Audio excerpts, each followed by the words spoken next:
All right, here we are, everybody. It's George Ohan. Quick little 5 to 10 minute interview. Actually, it's just one question. It's a subject I want to hit you with. And you were not prepped about this. I caught you off guard with it because you're a pretty smart guy, and I don't want to give you the chance to do research on stuff. That's how you get smart. You do a lot of research. I don't want you to have that opportunity on me. So here's a new thought, a new theory, something that's been introduced. Right. You know the body cams with police officers, yes. right? Okay. What about, they were talking about body cams for teachers, but I think that's stupid. I don't really want to be watching the kid all day, but as a parent, what if there was a camera somewhere in the classroom with audio? I think it protects the teacher, maybe not, I don't know, but really it's like, if you're a math teacher, I know that you're teaching my child math and nothing further. You're not going into your religious perspective or you're this or that or whatever, but anyways, that concept of cameras, a live streaming camera, where we know now what each teacher in each classroom is saying, starting at second grade, third, young, whatever. What's your just natural reaction to that? First things first. So, is it a camera in the sense that, and definitely not a body cam, man, because I like my suit, my coat and tie as a teacher. Listen, I was always in a collared shirt, coat and tie as a teacher. Every day that I walked on campus, you can verify that with any of my students. I was never on campus as a teacher with anything less than a coat and tie. So having said that, I can't put no camera on that. Hell no. So not on the body, but here's my question. Is it a camera in the sense that the camera's there for, you said safety. Is it physical safety? Well, is that a component? In this day and age, because we have to consider that. Maybe everything, but national security safety. I don't know what these children are being taught for. No, I know that. I'm going to say, here's my thing. So I'm going to get to the educational component. But was the thought of it that there might be, listen, because there are some schools where you need cameras because there's some young students going to whoop your ass. Maybe in some schools they need it because of there's some kind of favoritism or something going on because of race, whatever. Maybe in other schools they need it because too much philosophy and theory of something. Okay, so without going into too much, there is a physical component to it. Absolutely. I'm literally like putting the teacher hat back on because I know for a fact there were teachers that Teachers get assaulted all the time. Okay, teachers that I taught with that, got to a point of fear from a student. You have whatever you got to do, don't try to cancel me because I'm uncancelable. So you got a 5'2", 5'3" female teacher, nice, non-violent, non-physical, and you got some kid that's 6'2" and a beast. And I'll say he's a little thug and he's going to whoop your ass. That's scary. And that is scary as hell because he can beat the hell out of you. That's just a physical component fact. That's factual. That's science. Okay, we're not getting into anything other. Okay, that is a component to it. That is a problem. And the reason I'm bringing it up, and I'm going to start with that first kernel, is that I would think there might be some teachers that could be okay with the camera for their own personal safety. So I'm putting that on record. So there's a few people there. Yes. In that category. Right. Because here's the thing. You're asking me a question. You're like, you didn't give me any prep. I just walked in. You asked me a question. That's good. But there is no 100% right or wrong answer. This isn't a black and white issue. No. By far, no. We're talking, right. This has to be hashed out a lot still. Correct. There's a lot of nuance and a lot of detail. And this is the problem with America today. Everybody wants to be black or white. And that's not America. That's why we pay people to get into the gray and come up with good solutions. That's the way I feel about it. So in this case, there is a percentage, I would say, and I know I'm not speaking for every teacher on the planet, but I know there are teachers out there that wouldn't look away or wouldn't look at a camera in the classroom as a bad thing because for personal safety alone, there are classrooms that some teachers have where it's scary to walk into that classroom every day, not worried more about your personal safety or physical safety than being able to teach. George, and if you can't think about how Washington crossed the Delaware the time of night he did it, because you're worried about getting your ass kicked by the kid over there that's looking at you funny because maybe he's jacked up on a drug, then you can't teach. You can't teach. In which case, a camera, that might help. So that's a percentage. It work as a deterrent. Right. In some ways it would be. Okay, so that's a percentage. I'm going to put that on the table before I begin any of the other conversation. So on the other end, in terms of the educational component, yeah, that's a lot into the weeds because I'm going to try to, I'll vet this out through my own experience, right, as a teacher. No exaggeration, no hyperbole, and no braggadocio. I was very, very good in the classroom as an instructor. Not because I was so much more gifted than another, but I worked my ass off to be good. Night and day, my students will attest. I was extremely knowledgeable on my subject. Fair? Beyond fair. Fair. You said fair, right? Yeah. Beyond fair. I was military fair. You're all the same color to me. You're all the same thing to me. You're all green. So I was very good in the classroom. I loved what I did. I think on a surface answer, I wouldn't have a problem with somebody watching me. See how that works? Mm-hmm. Hey, mm-hmm. I wouldn't have a problem with the camera on me. So I wouldn't have a problem with the camera on me because I'm fine. Here's the thing. If you know what you're doing, if you know your material, if you know you're good at what you do, what do you want? You want everybody watching, right? In theory. And I will say that I was good at what I did, and I had no fear whatsoever of somebody knowing what I did. And I don't care how it was. However, and here's the rub. I've been out of the class about 20 years. I'm an old timer now, all right? I've been out of the class 20 years. What I do know is this. Things are different, and I'm going to speak specifically to like state standards, curriculum, stuff like that. It's different than when I was in. The one thing I did have issue with and I saw coming, and for the record, I didn't get out of the classroom and I didn't stop teaching because I didn't want to teach anymore. I wanted to do other things. Mm-hmm. And both answers can be right. I was talking about this with another guy the other day about, well, why does it have to be this or that, right?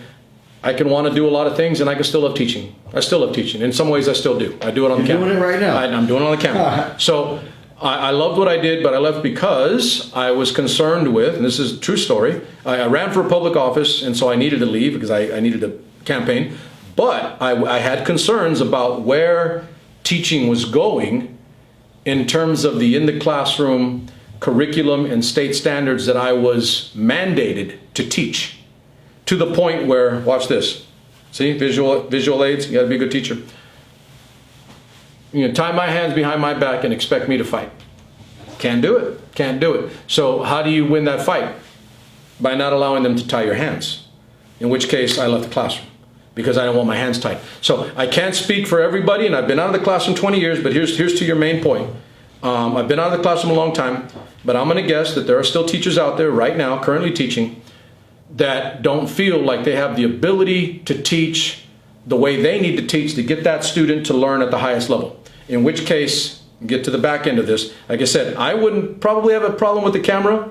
I like cameras, but I would worry if there's a camera on me and an administration or a principal or somebody else watches video and says, I don't like his pedagogy. I don't like his lesson plan.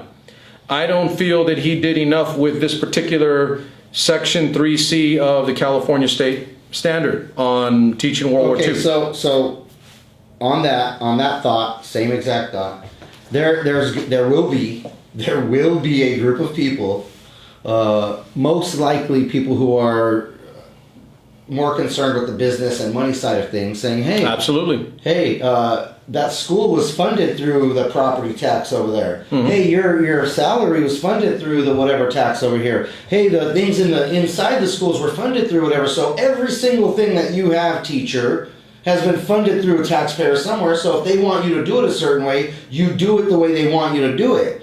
Now, what you said was, I don't want to be handcuffed. I'm out of here. Absolutely. I'm out of here. So the people who are staying and like, hey, you know what? Forget you, state. Forget you. I'm going to do it how I'm still going to do it. They're the ones who should be probably nervous. It's a little bit of both. And here's the point to what you're bringing up.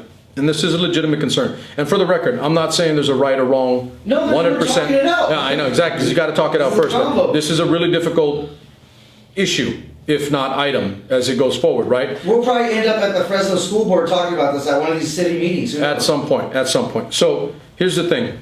On that end, with the ability to teach, here's the thing. Teaching's not a science alone. There's an art to it. I'll say that. Okay. And I taught history.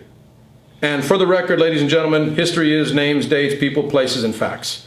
And if someone's telling you otherwise, they're bullshitting you, they're not telling you the truth. Okay, because that's the meat of it, right?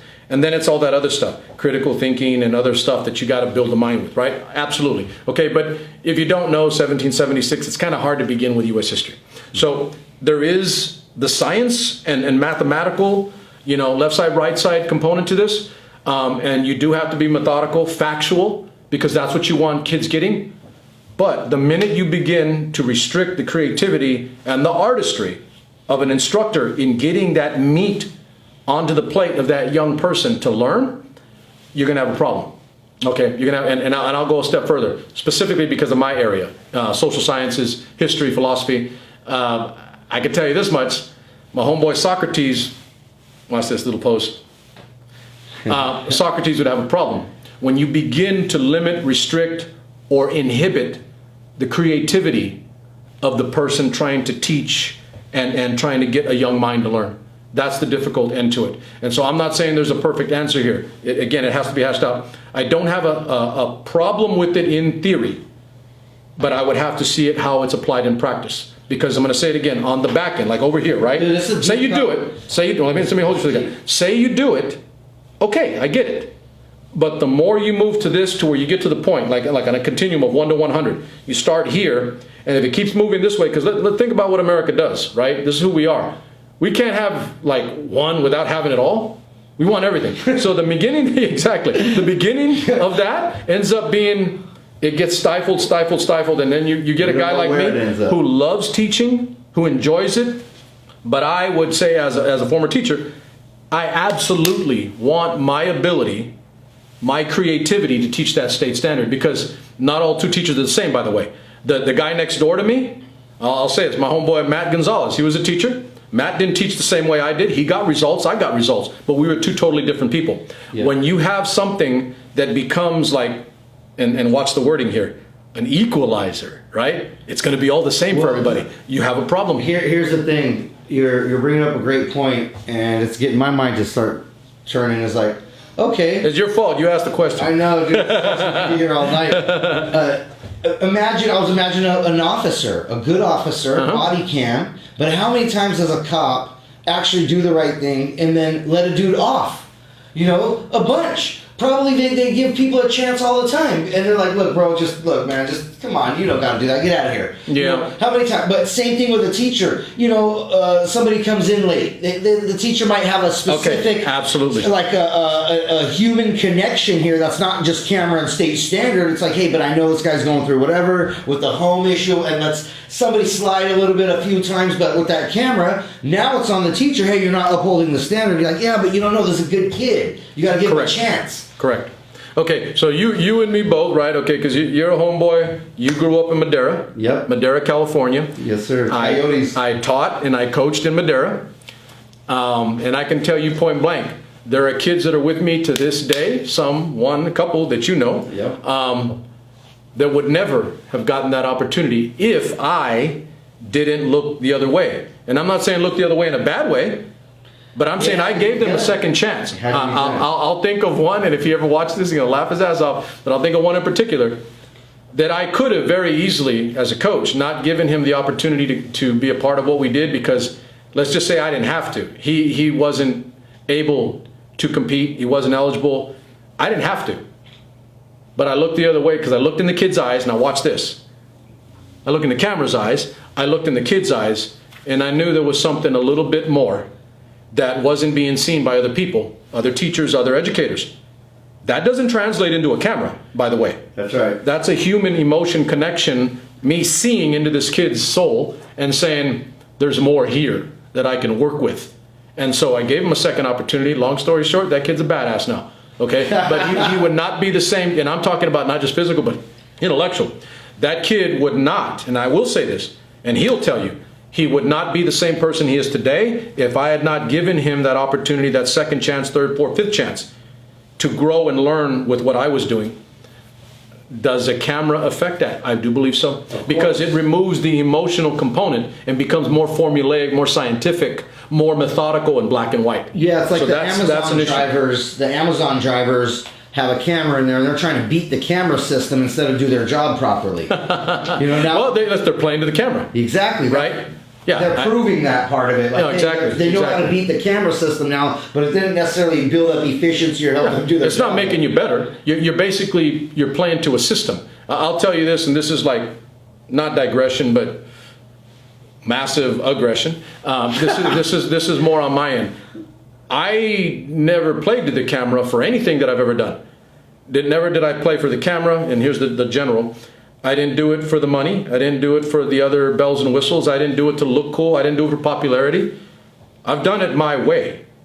And over time, over 30 years, I'm old, over 30 years, now it's all coming to me. Now, why? Because I've got relationships with people that trust me because I never played the game. I never played the camera. I never played for the money. I played for the people. And so now it's all coming back full circle. So I do kind of feel like that. And that would be, and I'll stop there because we can literally be here all night. But a camera in the classroom, you would get teachers that play to the camera. Absolutely. And that's a problem. Yeah. That would be a problem. That would be a problem. So let's get some guests. Maybe this intrigues somebody. Maybe this is interesting to somebody. Anybody who wants to talk about this, let them contact you, and maybe this is a conversation we should have again and figure out. So let's do the same thing. So we'll get this up. You get it out wherever you need it. Okay. So you can. I do this all. I answer almost everything that I get. Fortunately, it's not like volume, but it's a lot. I do get a lot of messages in private. You can hit me up at Facebook. Go to Supermex International, or go to Supermex Nation, the group on Facebook. It's easy to find. Instagram, Supermex International. Twitter, Supermex International Weekos. So anyway, just again, I think I did this earlier. So punch in Supermex International or Supermex Nation. You're going to see me and you're going to see my social media. Message me there if you have question about this particular topic or issue, and I'll go further. But again, there is no black or white answer here. And let me do this last thing for the record. Don't assume the worst.